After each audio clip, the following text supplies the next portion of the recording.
Buongiorno ragazzi, amici, studenti, appassionati. Iniziamo a parlare di Out, la prima particolarmente importante opera di Søren Kierkegaard, edita nel 1843.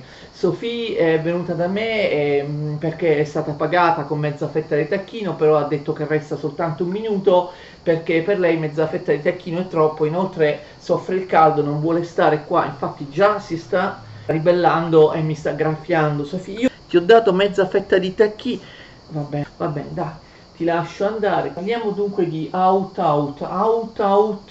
è di solito la traduzione italiana dell'opera di Kierkegaard che in originale si chiama Enten Eller, ovvero O O.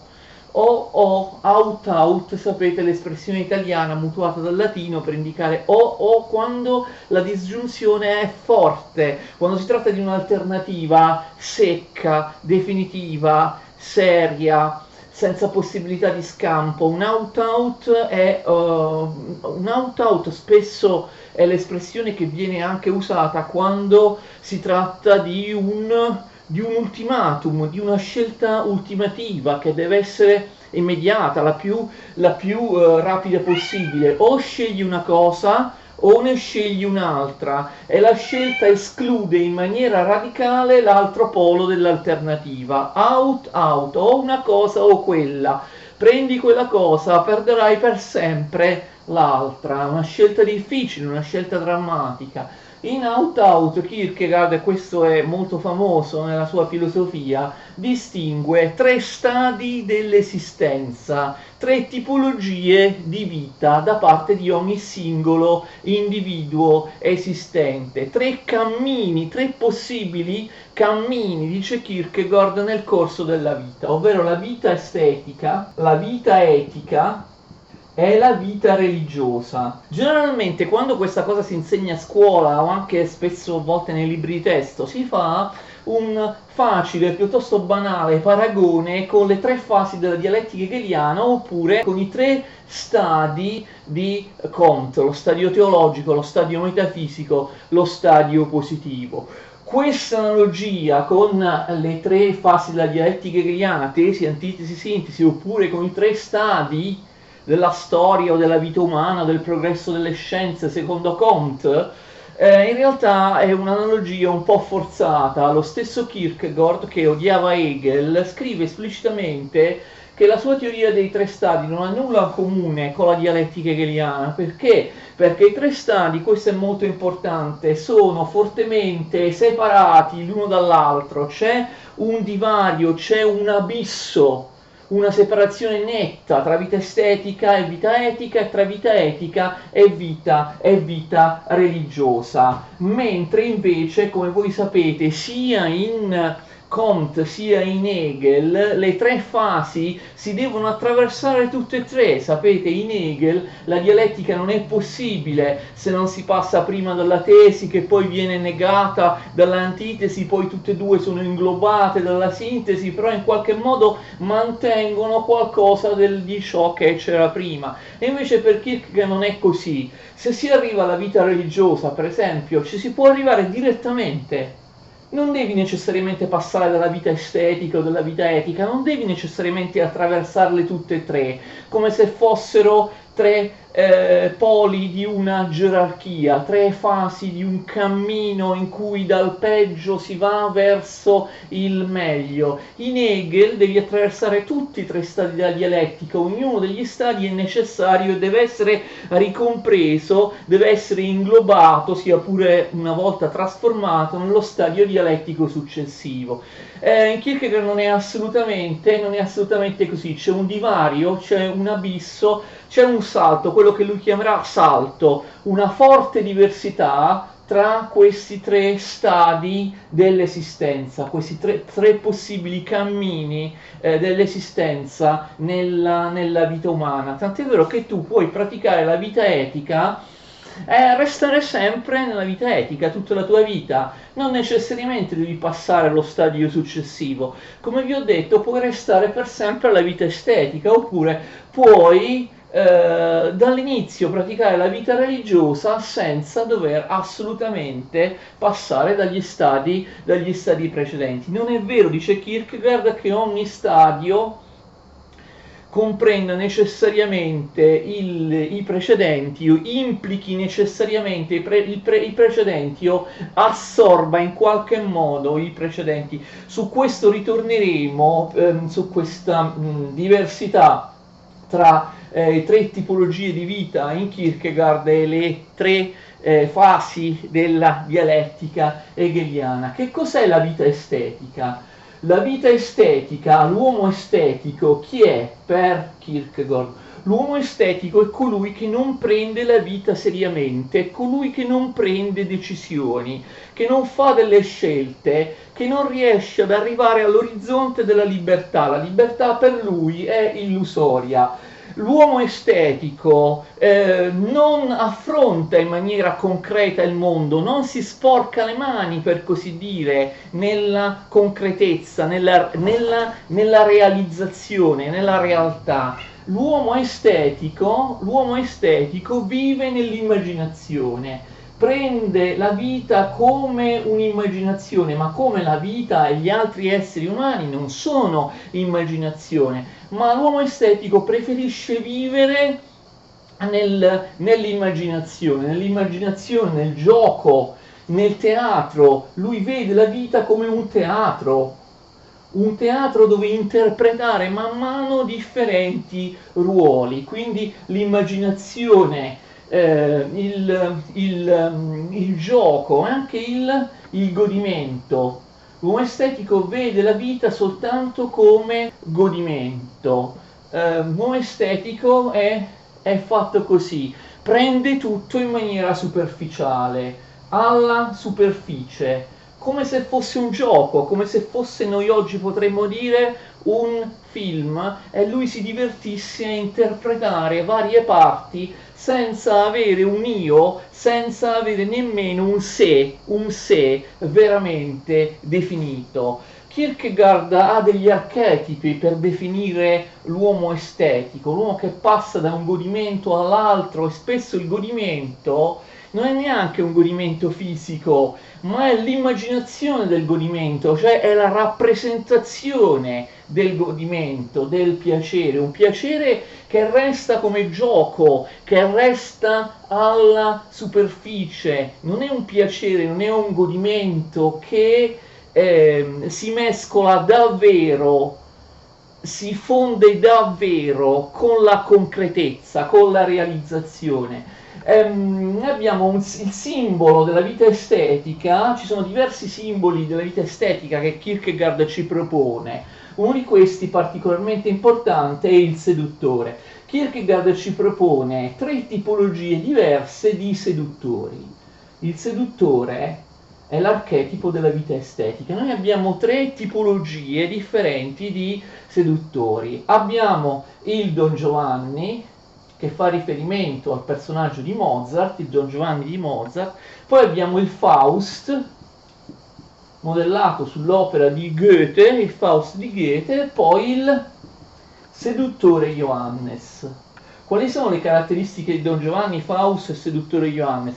Don Giovanni e Faust sono personaggi letterari, appunto, che Kierkegaard ha preso da altre opere, non li ha inventati lui. Invece il seduttore Johannes è un personaggio di sua invenzione. Il Don Giovanni, il primo archetipo la prima tipologia di queste tre tipologie di esteti, di uomini estetici, io lo chiamo anche l'estetico nel senso di uomo estetico. Il Don Giovanni è quello che basa tutta la sua esistenza sull'eros, sul piacere dell'eros, ma anche, attenzione, sulla potenza dell'eros.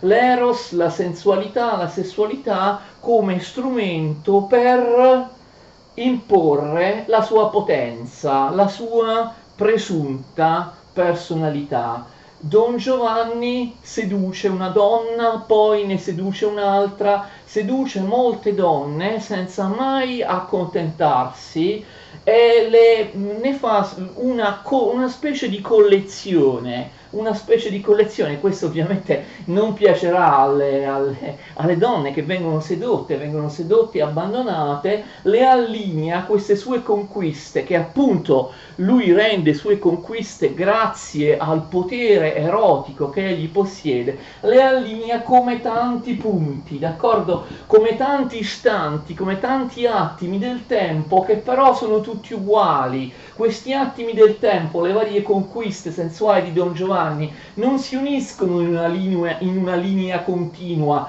non caratterizzano un progresso, uno sviluppo, un'evoluzione della personalità del Don Giovanni, sono tutte uguali e alla fine il Don Giovanni ripete il piacere con ogni donna, con ogni conquista, arriva però alla disperazione, perché non c'è nulla che lo soddisfi, può andare avanti di conquista e conquista, non è mai contento, la monotonia gli si presenta, l'abisso del nulla, la disperazione, una sorta di coazione a ripetere che a un certo punto gli provoca una sorta di assuefazione e gli si rivela l'abisso del nulla, la disperazione. La disperazione, attenzione, è la categoria esistenziale tipica di ogni uomo estetico, non soltanto del Don Giovanni. Tutti i tre tipi di seduttori, come vedremo,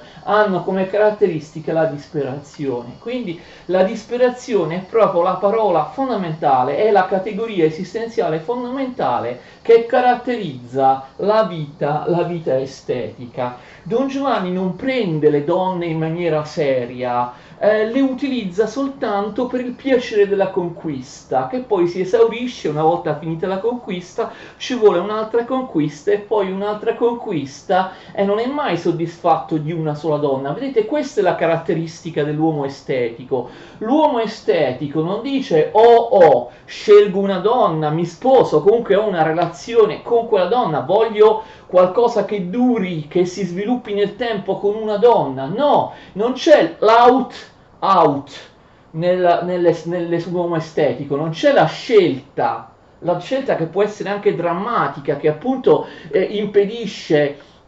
elimina ogni altra possibilità. Al contrario, nell'uomo estetico c'è let invece dell'out, et invece di et, cioè sia quello che quell'altro, sia quella donna che quell'altra. Io non voglio scegliere.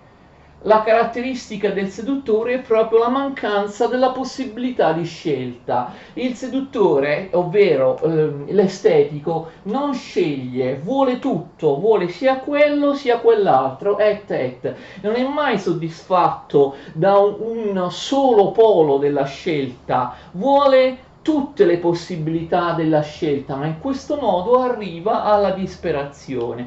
Le conquiste, le donne vengono viste soltanto appunto come rappresentazione dell'immaginazione, del gioco, dello scherzo da parte dell'uomo estetico, che vive appunto così, nella dimensione dell'immaginazione, del gioco, dell'interessante, ok? Gioco con una persona, poi gioco con un'altra, ma non tratto nessuna di queste persone seriamente, non tratto neanche me stesso in maniera seria e quindi abbiamo la disperazione. La seconda tipologia, attenzione, di seduttore dopo il Don Giovanni è il Faust.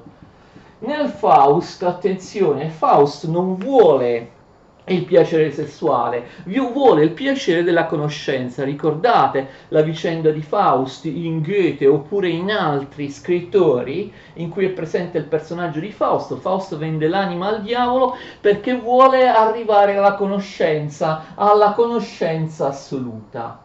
Quindi non più il potere attraverso l'eros come il Don Giovanni. Il Don Giovanni ovviamente è rappresentato dalla musica sensuale di Mozart, ma il potere della conoscenza. Faust vuole la conoscenza assoluta, Aristotele gliela promette, ma Faust studia, Faust cerca di conoscere, di penetrare tutti i segreti dell'uomo e dell'universo, alla fine capisce che la conoscenza assoluta non esiste, che anzi quanto più conosce, tanto più Faust si trova sul baratro di un precipizio. Anche lui si trova di fronte al nulla e si trova di fronte alla disperazione, che ripeto è la categoria esistenziale fondamentale della vita estetica, e quindi si dispera, si deprime, perché quanto più conosce, tanto più si rende conto che di fronte alle cose che lui studia,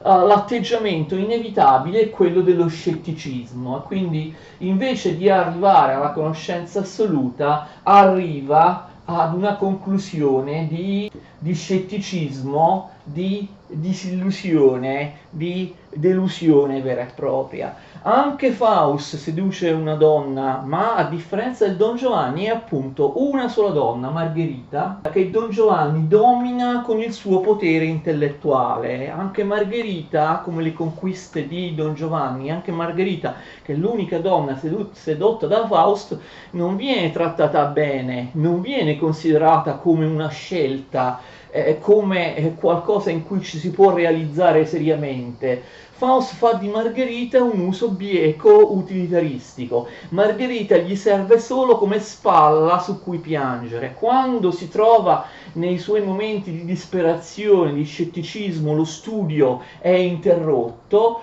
lui utilizza Margherita come uno strumento per avere, diciamo così, un quarto d'ora di lamentela, qualcuno con cui piangere, qualcuno sulla cui spalla disperarsi, che lo ascolta. Quindi un uso ovviamente totalmente egoistico di questa donna. Margherita è una persona semplice, una persona ingenua, e Faust appunto la domina proprio con la sua superiorità intellettuale, e la utilizza soltanto appunto come valvola di sfogo nei momenti in cui sente il bisogno di lamentarsi, di lagnarsi, e allora solo allora, quando vuole lui, chiama Margherita, insomma così, per sfogare il proprio scetticismo, la propria disperazione.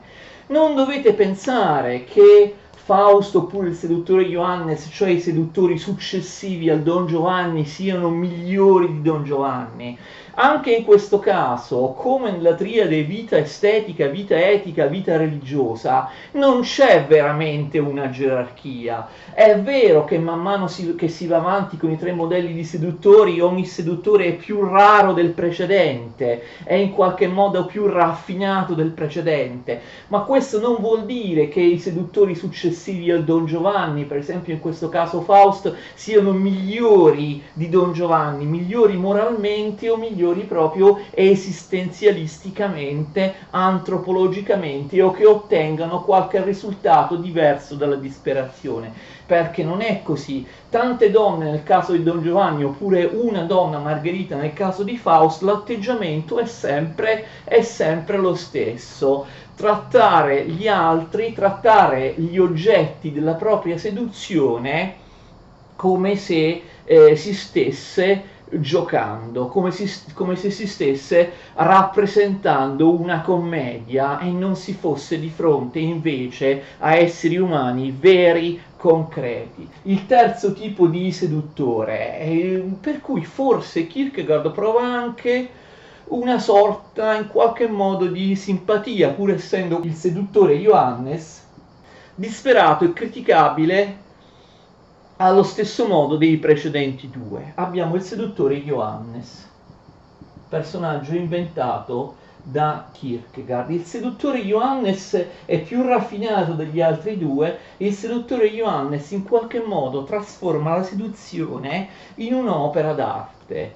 Cosa fa il seduttore Johannes? Vuole anche lui sedurre, e in particolare nella storia di Kierkegaard lui deve sedurre la giovanissima Cordelia. Cordelia, oggi diremmo, è una ragazza molto difficile. È proprio per questo piace al seduttore Johannes. Il seduttore Johannes non va a sedurre ragazze facili, non va in cerca di avventure il cui successo è estremamente probabile. Gli piace proprio la sfida, la difficoltà. Cordelia è molto difficile da conquistare, ma il seduttore Johannes ci riesce attraverso una sottile, sotterranea strategia psicologica che lo impegna per moltissimo tempo e impegna le sue energie, impegna il suo tempo, impegna la sua intelligenza, tutte le sue capacità. C'è uno sforzo molto grande in cui il seduttore Johannes dimostra le sue abilità. Cosa succede però?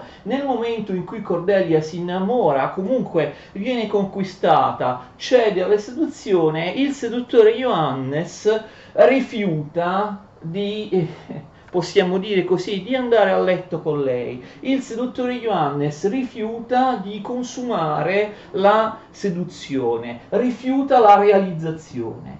Ma voi direte, che strano seduttore, ma insomma ci ha impiegato tanto tempo per sedurre, per conquistare una donna, questa Cordelia, poi sul più bello rinuncia all'effetto, alla conseguenza della seduzione, rinuncia a consumare l'atto sessuale, rinuncia a realizzare la conquista. Perché questo? Perché il seduttore Johannes, esattamente come gli altri seduttori, come è caratteristico dell'uomo estetico, dell'estetico, non vuole la realizzazione, la vita concreta, la realtà, la concretezza. Vuole solo la rappresentazione, l'immaginazione della realtà e della concretezza. Vive nell'immaginazione, il suo orizzonte è l'interessante. È tutto un gioco.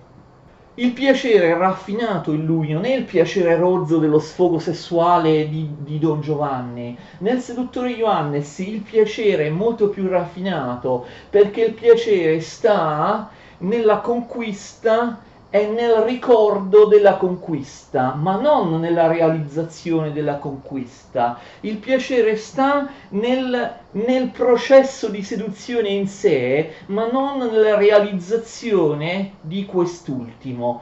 Conoscete la frase che dice, no, è piuttosto di moda, l'attesa del piacere è essa stessa il piacere? Ecco, una frase perfetta per un seduttore Johannes. Il seduttore Johannes trova il piacere non nella realizzazione dell'atto sessuale, nella realizzazione della cosa, ma nel come della cosa, capite? Nel come avviene la cosa e non nella cosa in sé. Il seduttore Johannes trova il piacere nell'immaginazione di come potrebbe essere l'atto sessuale con Cordelia e poi nel ricordo, o comunque l'immaginazione successiva, di come avrebbe potuto essere l'atto sessuale con Cordelia, che però lui rifiuta di farlo. Il piacere si chiuderebbe se lui andasse a letto con Cordelia, capite? Il piacere per lui deve restare aperto indefinitamente. Per far sì che il piacere resti aperto indefinitamente non bisogna raccogliere il frutto della seduzione, perché altrimenti si chiuderebbe tutto, finirebbe tutto lì, ci sarebbe la concretezza, ci sarebbe la realtà. Abbiamo visto che l'uomo estetico non vuole la concretezza, non vuole la realtà, non vuole sporcarsi le mani con le cose concrete. Vedete, anche l'atto sessuale con una persona è qualcosa di concreto, è qualcosa di reale, qualcosa che ti mette in gioco con una realtà materiale, con una realtà. E invece il seduttore Johannes, il più raffinato degli esteti, rifiuta questo. Lui preferisce, rispetto alla realtà, rispetto alla concretezza, fosse anche la realtà di un atto sessuale, che magari potrebbe essere non la realtà più nobile di tutte, però in realtà è pur sempre un immergersi nella realtà. Lui preferisce invece l'immaginazione. Se lui andasse a letto con Cordelia, gli resterebbe un solo ricordo della notte passata con Cordelia, quello che è effettivamente avvenuto, ma il seduttore Johannes non va in cerca di qualcosa che storicamente, realmente è avvenuto, ma di qualcosa che resta sempre nell'immaginazione, un'immaginazione plurima, un'immaginazione varia che si può sempre cambiare. Prima di conquistare Cordelia, lui possiamo usare questa espressione, girare con la sua testa, farsi un film di tutte le 120 possibilità con cui potrebbe svolgersi l'atto sessuale. Quando lui poi abbandona Cordelia sul più bello, potrà per tutta la vita immaginare in quale modo sarebbe potuta andare la notte con Cordelia. Sarebbe potuta andare in 120 modi diversi e lui ogni volta con la sua immaginazione, no, ne immagina, ne rappresenta una di queste tante possibili modalità e gode appunto nel ricordo di qualcosa che non c'è mai stato, perché è il ricordo di qualcosa che avrebbe potuto esserci e lui appunto trova piacere nell'immaginare tutte le possibili varianti con cui questa notte con Cordelia avrebbe potuto svolgersi. Quindi è solo una rappresentazione, un gioco, un ridurre la realtà a qualcosa di interessante, ma gestendola sempre in maniera superficiale. Tra queste tre tipologie di seduttori non è che qualcuno, d'accordo, sia migliore dell'altro o realizzi qualcosa in più dell'altro, no. Le caratteristiche del seduttore sono analoghe in tutte queste tre tipologie di seduttori, ma in realtà ciò che cambia è semplicemente la modalità della seduzione. Don Giovanni è il più rozzo, ovviamente si basa sull'eros, sul sesso, infatti possiamo dirla in questo modo: quanti Don Giovanni conoscete? Sicuramente molti, sono i seduttori più comuni, no? I seduttori più basici, i seduttori più ordinari. E invece quanti seduttori come Faust conoscete, che seducono in realtà una donna che serve loro soltanto come ancella nel loro processo di studio di conoscenza. Non conoscete qualche intellettuale, qualche pseudo intellettuale che pensa di essere superiore, che ha interesse soltanto nel conoscere, nel godimento di qualcosa di intellettuale, nella lettura, nel teatro, nel cinema o cose del genere, e utilizza le persone soltanto, no, come accompagnatori o soltanto come persone con cui sfogare le proprie paturnie intellettuali, e magari qualcuno che, no, domina la propria donna, non solo la propria moglie, la propria fidanzata, dall'alto del suo sapere la tratta un po' male, e fa sì che questa donna faccia tutto quello che vuole lui, quando vuole lui, e insomma la usa un po' come sfogatoio. Ecco, sicuramente conoscete anche seduttori di questo tipo, seduttori intellettuali, ma sicuramente sono minori di numero rispetto ai Don Giovanni. E quante persone nella vostra vita avete conosciuto che corrispondono al seduttore Johannes? Pochissime, se non addirittura nessuna, perché il seduttore Johannes, l'artista della seduzione, ovviamente fa qualcosa che lo allontana totalmente in qualche modo dalla materialità. Lui trasferisce la seduzione in maniera completa all'interno dell'immaginazione, e questo è più raro, d'accordo? È più difficile. In ogni caso poi i seduttori hanno tutte le stesse caratteristiche, abbiamo visto la disperazione, adesso vedremo magari qualche altra caratteristica. Non parla soltanto del seduttore, attenzione, Kierkegaard quando parla della vita estetica non parla soltanto del seduttore, fa tanti altri esempi di vita estetica, di uomo estetico, anche con altri personaggi, per esempio Nerone o tanti altri, non possiamo affrontarli tutti, fa tanti esempi anche perché Haut, che vi ricordate, abbiamo parlato nella scorsa lezione degli pseudonimi delle opere di Kierkegaard, vi ricordate? Haut viene firmato da Kierkegaard con lo pseudonimo di Victor Eremita, e Haut nella sua prima parte, quella che parla appunto della vita estetica, ha una variabilità di forme che la rendono molto frastagliata. Abbiamo già detto nella lezione precedente che Kierkegaard spesso utilizza proprio una varietà multiforme di forme stilistiche, di stili, ed è anche così perché la prima parte di Haut vuole rappresentare appunto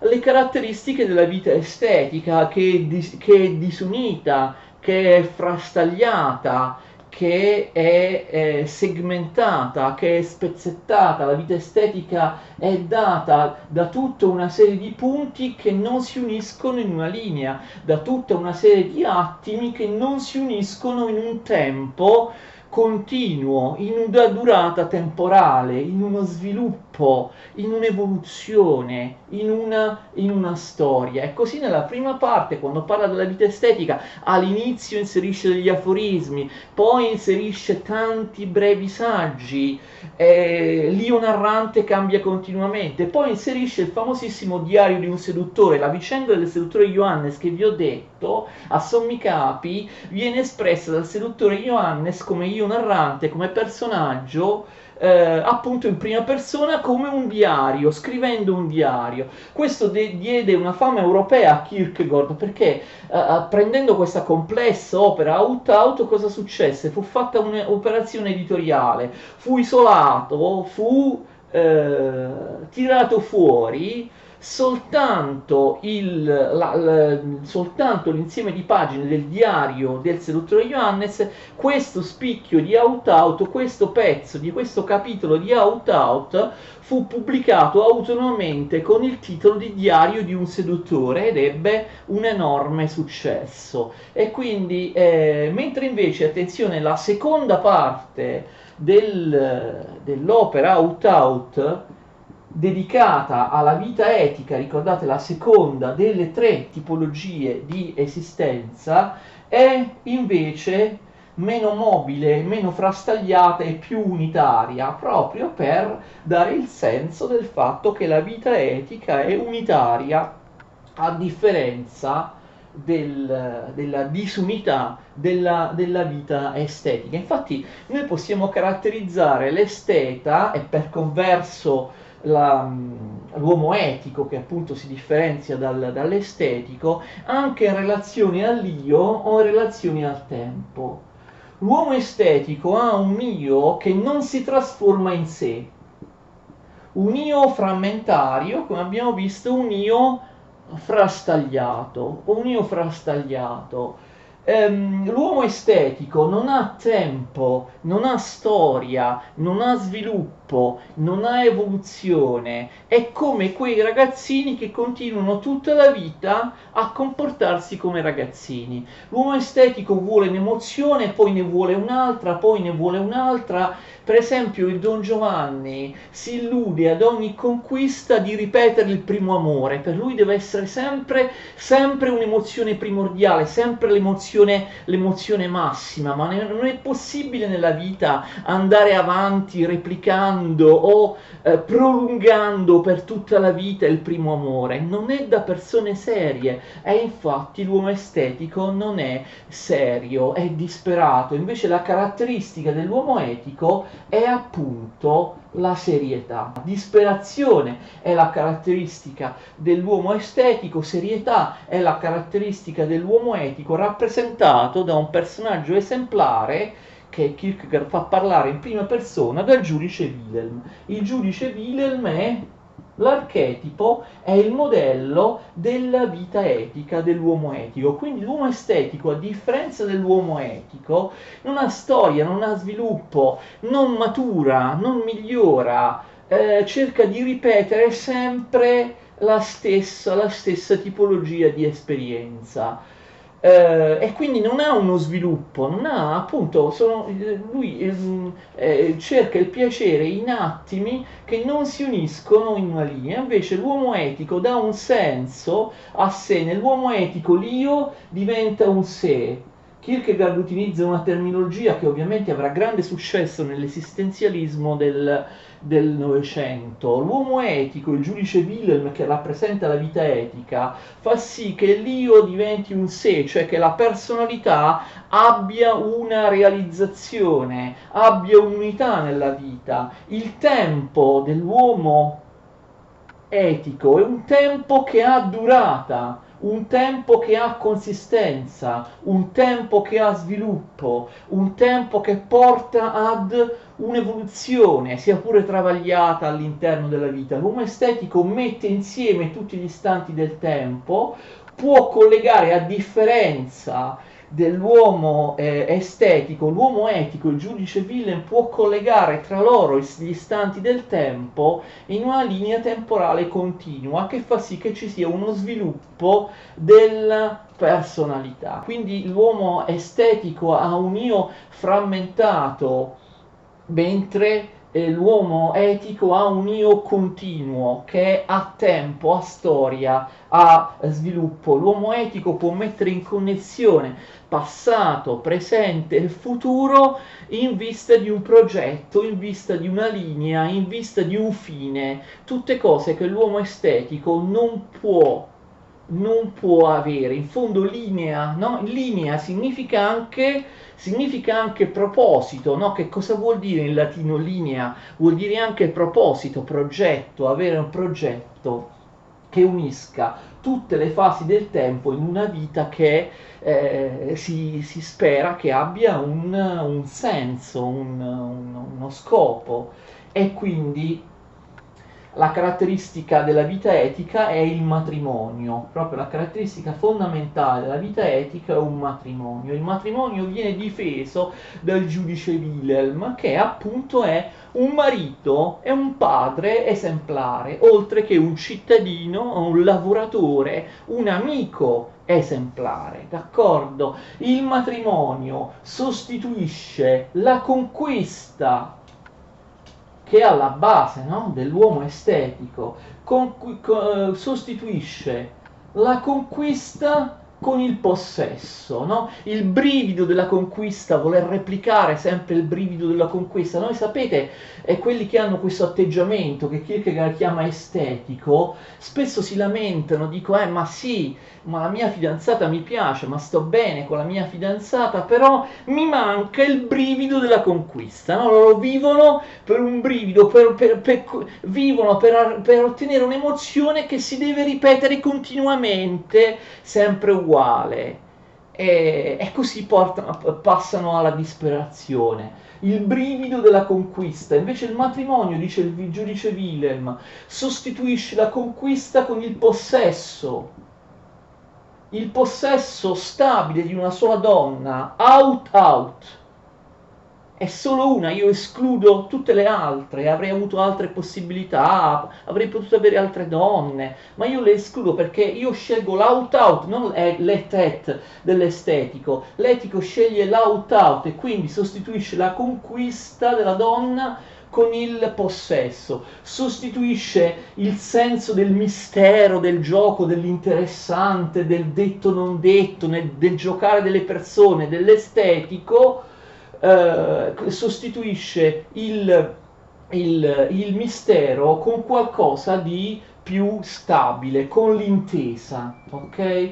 Intesa, essere nei confronti della moglie, ma anche nei confronti degli altri, essere sinceri, non fare dei giochetti, io ti dico questo, poi domani ti dico quell'altro, poi ti faccio credere una cosa per sedurti, poi ti faccio credere un'altra, insomma, gioco anche nel corso del rapporto. Il rapporto non è mai stabile, sincero, che crea un'intesa, no? Il rapporto con la donna da parte dell'uomo estetico è sempre un giocare, è sempre un metter su un enigma, un mistero, la lotta tra i sessi, no? È sempre un mettere l'altro in piccole difficoltà, così è questo è la caratteristica dell'uomo estetico. L'uomo etico invece sostituisce il mistero con l'intesa, la sincerità e la trasparenza, sostituisce la conquista con il possesso e quindi l'uomo etico può avere sviluppo, può avere storia, può maturare, può trasformarsi in qualcosa d'altro. Kierkegaard scrive: l'uomo estetico è quel che è, l'uomo etico diventa quel che diventa, c'è possibilità di sviluppo, c'è la possibilità di una realizzazione. L'uomo estetico si realizza attraverso la scelta. L'uomo estetico invece non sceglie, soltanto l'uomo etico, rappresentato dal giudice Wilhelm, può fare una scelta. Non può esistere una scelta estetica, è una contraddizione in termini. La scelta è soltanto etica. L'estetico non sceglie, dice quello e anche quell'altro, quello ma poi lo butto via perché voglio quell'altro e così via all'infinito. Invece l'uomo etico fa proprio un out-out, una scelta, prende una decisione e la scelta è possibile perché c'è la libertà. Scegliere significa prima di tutto scegliere la libertà, mentre invece l'uomo etico ha una libertà che gli sembra una libertà illusoria. Posso fare quello che voglio, posso prendere un treno per andare a Viterbo oppure a Frosinone, o farò tutte e due le cose, posso avere quella donna e quell'altra. È la libertà di indifferenza, capite? La libertà di poter fare qualunque cosa che poi si trasforma in una libertà completamente illusoria, perché nessuna delle infinite possibilità che puoi cogliere poi ha senso, perché di queste infinite possibilità tu non ne accetterai mai una sola, ma vuoi vivere, ecco, l'uomo estetico vuole vivere sempre nell'infinito orizzonte delle possibilità, non sceglie mai la concretezza della realizzazione, mentre invece l'uomo etico che fa è concreto, si immischia nelle cose concrete, può anche sbagliare, ma sceglie la realizzazione, sceglie le cose concrete, le cose vere. L'infinito, vivere nel desiderio delle possibilità infinite che non si realizzano mai tutte, di cui non viene scelta mai una di esse.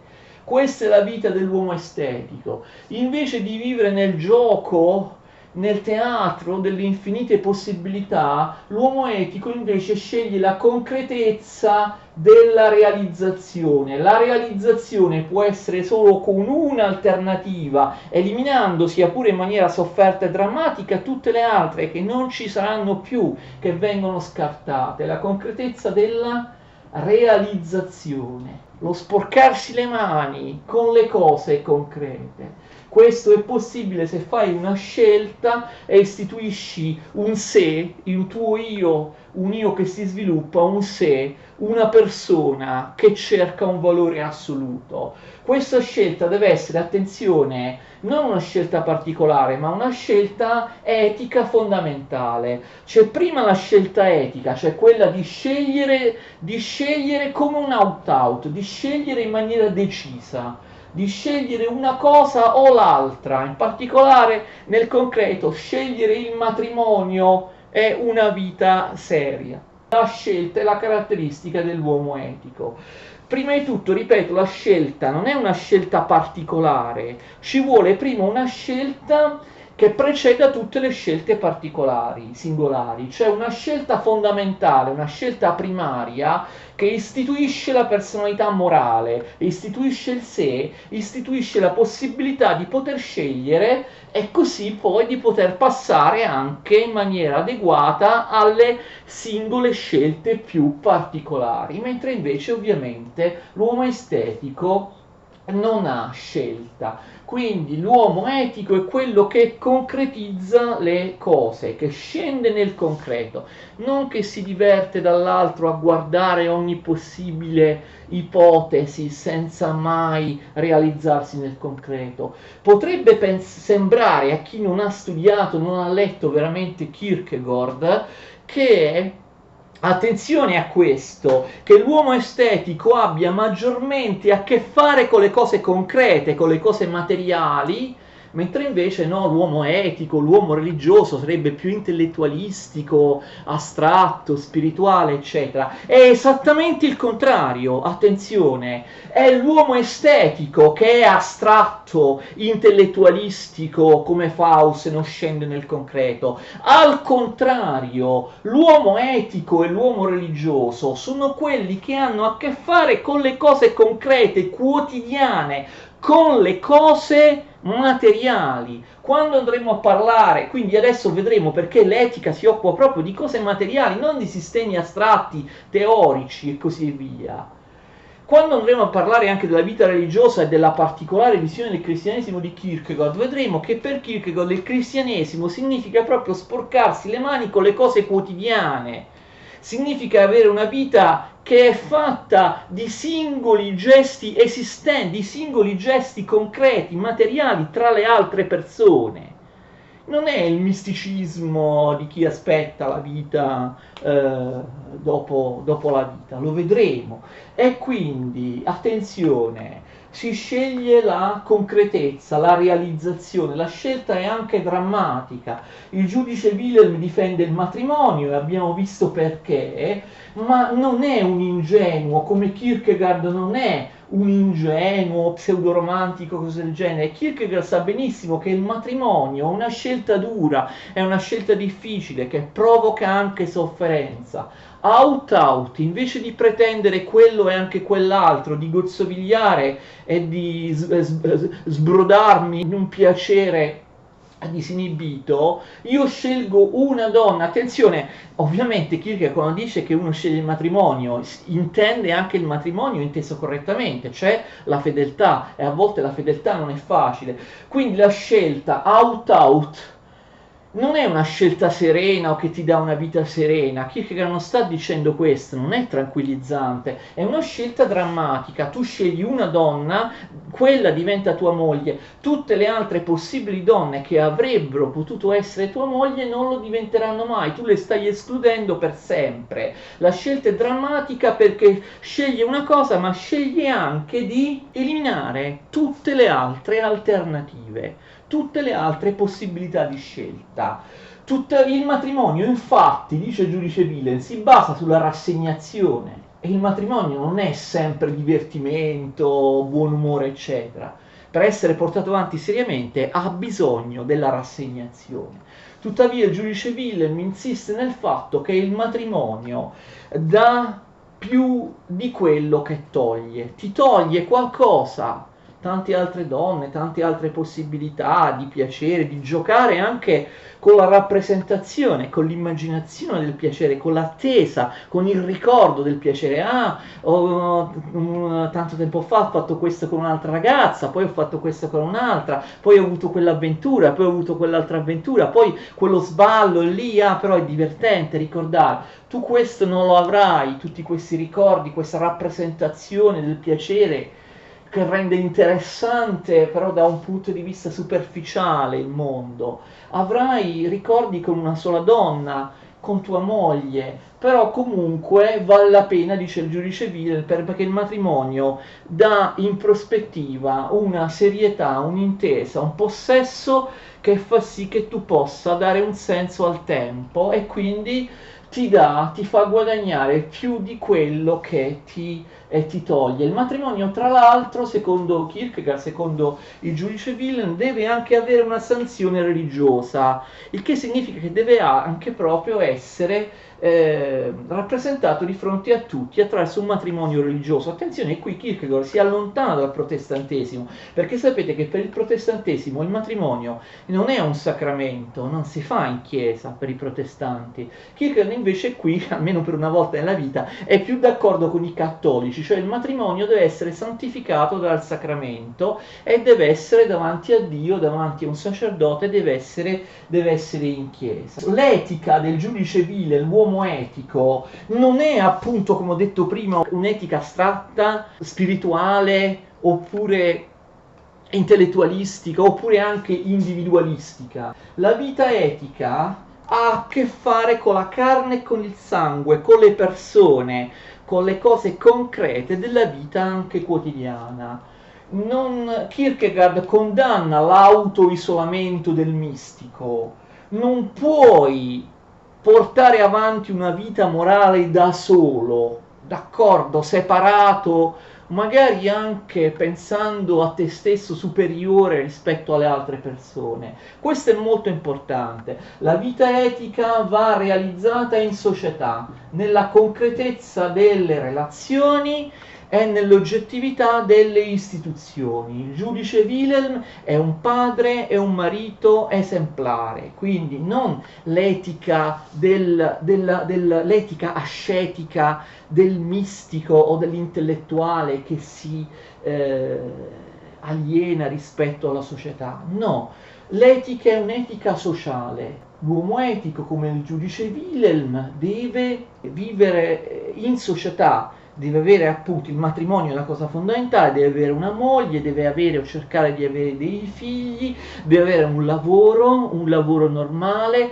deve avere buone relazioni sociali, partecipare alla vita sociale e politica, avere amici, accoglierli in casa, lavorare, cioè contribuire alla società. Quindi è un'etica nella società, un'etica all'interno delle istituzioni collettive, delle istituzioni dello Stato, e quindi voi vedete che l'etica di Kierkegaard è un'etica borghese, e i compiti di un borghese sono quelli del giudice Wilhelm, è un'etica incredibilmente simile in fondo all'idea di eticità hegeliana. Kierkegaard odiava Hegel, ma in questo caso la vita etica, quella del giudice Wilhelm, in qualche modo somiglia all'eticità hegeliana, è alla Sittlichkeit, vi ricordate? Andate a vedere le mie lezioni su Hegel.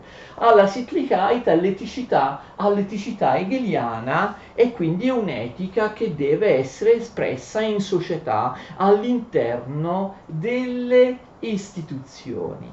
Allora, poi direte c'è la vita religiosa, ma no, chiudiamo, spero tra pochi minuti per non rendere lunghissima la lezione, perché Kierkegaard non parla quasi per niente in out della vita religiosa. Lui parla della vita estetica e della vita etica, che spero di aver rappresentato e di aver illustrato al meglio. Per quanto riguarda il terzo stadio dell'esistenza, il terzo possibile cammino nella vita umana, la vita religiosa, Kierkegaard ne fa soltanto un accenno alla fine del testo. Però lo pseudonimo è rivelatore. Vi ricordate che lui si firma Victor Eremita? Out esce con lo pseudonimo di Victor Eremita, cioè Victor Eremita è un eremita, c'è uno dedito alla vita religiosa.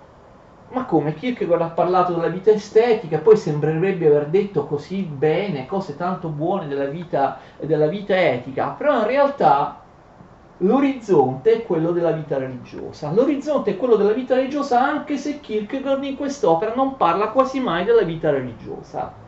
Ne fa solo un accenno verso la fine, alla fine proprio del testo.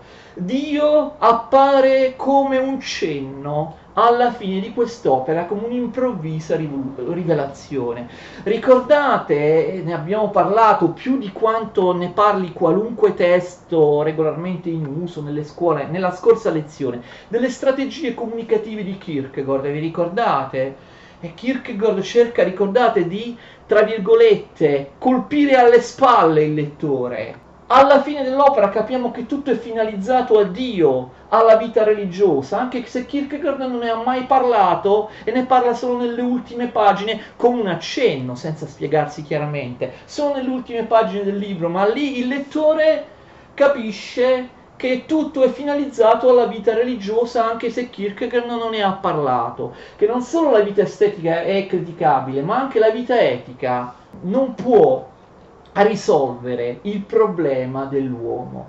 Bisogna passare alla vita religiosa, quindi anche la vita etica, che no, da quello che avete ascoltato da me sembrava un orizzonte, no, perfetto, definitivo, conchiuso, la migliore realizzazione, no. Alla fine dell'opera si scopre che anche la vita etica, come la vita estetica, magari la vita etica può essere da un certo punto più apprezzabile della vita estetica, però anche la vita etica, esattamente come la vita estetica, subisce uno scacco nei confronti della vita religiosa. Quindi vedete, il lettore ingannato, ricordate che questa forma di comunicazione, di sottile inganno del lettore, Kierkegaard la chiama comunicazione indiretta, comunicazione di esistenza.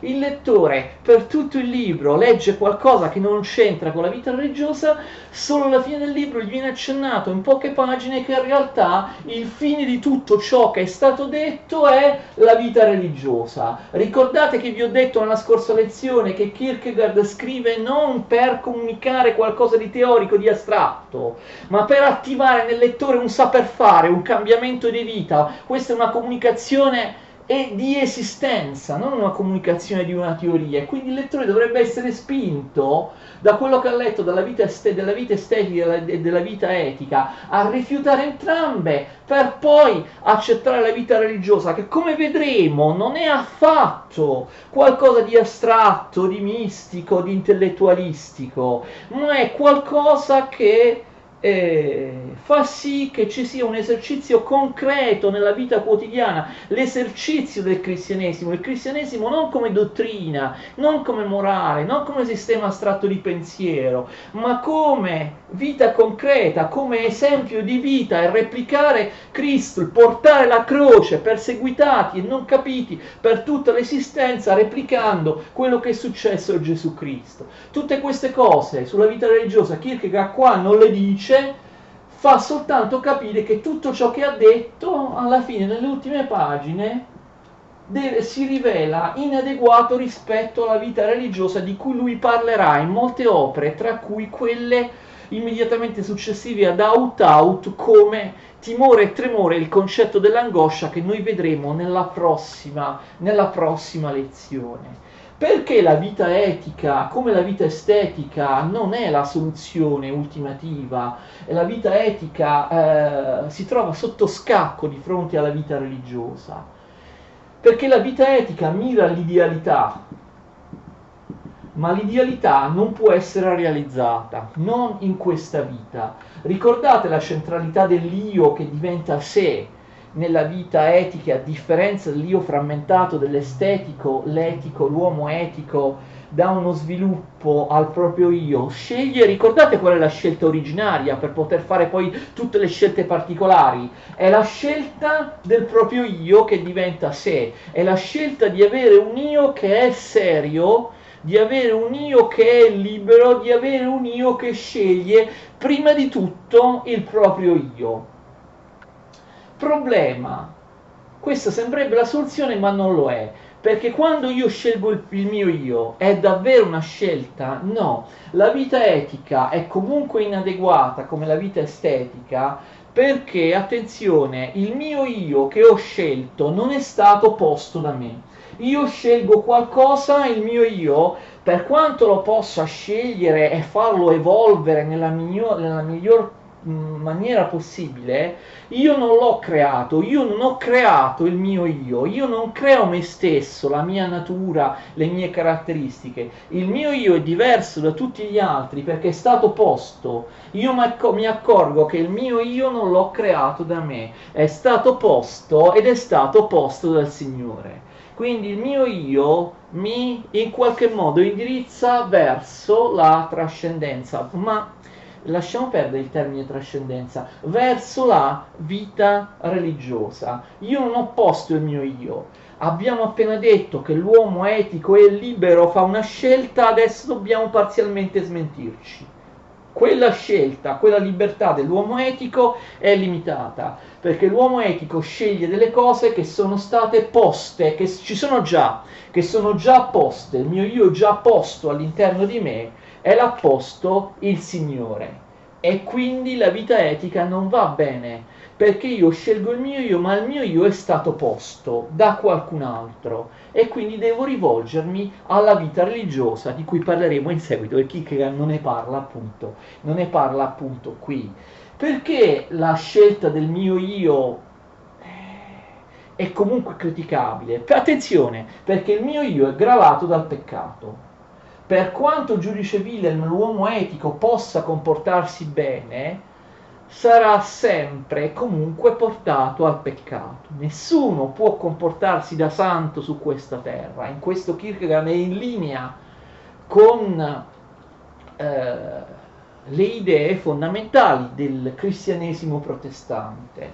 La centralità del peccato originale, vedremo nelle altre opere quale funzione, importanza decisiva avrà, grandissima importanza avrà in Kierkegaard il peccato originale. Io scelgo il mio io, ma il mio io è già posto. Inoltre mi accorgo che il mio io è gravato dal peccato, perché attraverso Eva ed Adamo tutti abbiamo peccato come specie, siamo tutti responsabili, e quindi la vita etica non può risolvere il problema dell'uomo, perché io scopro di avere dentro di me un peccato originale, un peccato ineliminabile. Posso rendermi conto di questo e provare il pentimento, questo è apprezzabile, ma il pentimento non risolve il problema, perché a differenza dei cattolici il pentimento, come qualunque azione o buona azione, non lava la corruzione profonda dell'animo dovuta al peccato originale. I protestanti pensano che il peccato originale sia così profondo, così grave,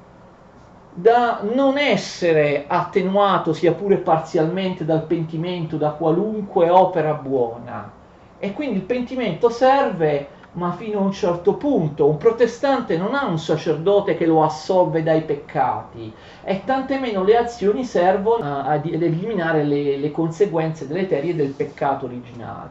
Quindi io posso, e questo è apprezzabile, pentirmi del peccato che io ho commesso come specie quando Eva e Adamo hanno peccato nel paradiso terrestre, ma resta comunque il mio io gravato da questo peccato ineliminabile, e quindi soltanto con la non per mio merito, ma con la grazia di Dio, sapete, per i protestanti, con la predestinazione, con la grazia e non con le opere, io posso salvarmi, e io posso salvarmi anche se pochi saranno quelli che si salveranno. Posso comunque cercare di capire qual è il mio io, la mia salvezza, soltanto passando alla vita religiosa. Quindi vedete, anche la vita etica sembrava essere finito così, no? Il giudice Willem sembrava che rappresentasse, insomma, uno stadio definitivo dell'esistenza. No, la vita etica viene messa sotto scacco dalla vita religiosa per i motivi che vi ho detto, e quindi bisogna parlare della vita religiosa. Vedete il colpire alle spalle, la comunicazione indiretta, la comunicazione di esistenza.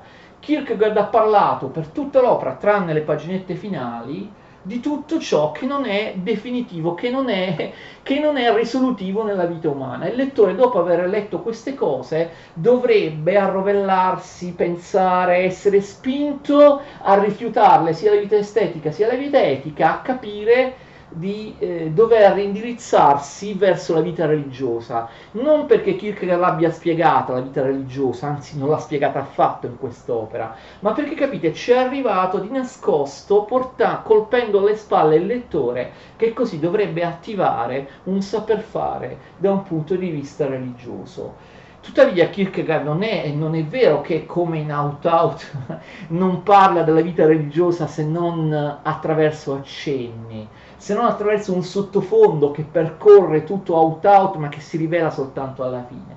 Ci sono opere in cui lui parla chiaramente della vita religiosa, le prime due le vedremo importantissime,